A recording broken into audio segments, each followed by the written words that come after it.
Okay, so this is to supplement all of the VHS repair tapes. Most of the repair videos you see on YouTube talk about how to repair the VHS tape, but they don't cover the critical component, which is right on the bottom middle of the frame here. You have these two little spring mechanisms. You see if I pull them back like this, they release the locking mechanism that holds the spools in place.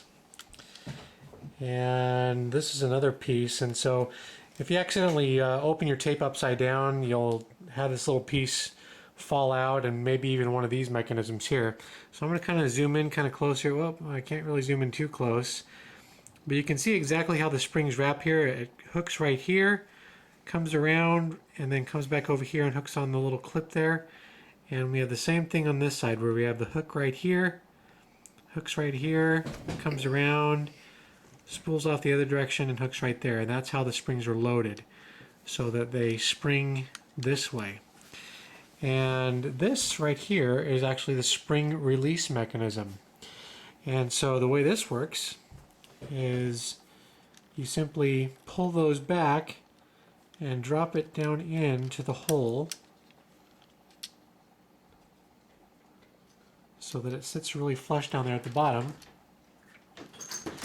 And that way, when the little post comes up in the VCR, it releases the locking mechanism.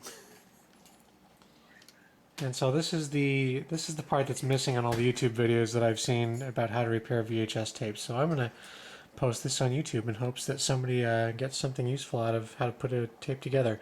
Notice also that when you take the tape apart, you take the top off by first of all flipping the tape over after you take the screws out, so that the spring-loaded portion is actually on top. So that's actually the top. I'm repairing my Tybo video here. And so when I take it off, then it shouldn't cause all of the pieces to fall apart inside the VHS tape. So anyway, I've reassembled it, and I kind of wound it up a little bit tight, and notice that the locking mechanism will hold it in place as you tighten it, and then you can put it back together, and you're all done assembling your VHS. All you have to do is put it back together without pinching the tape up here, and put your screws back in, and you have a repaired VHS tape. Have fun!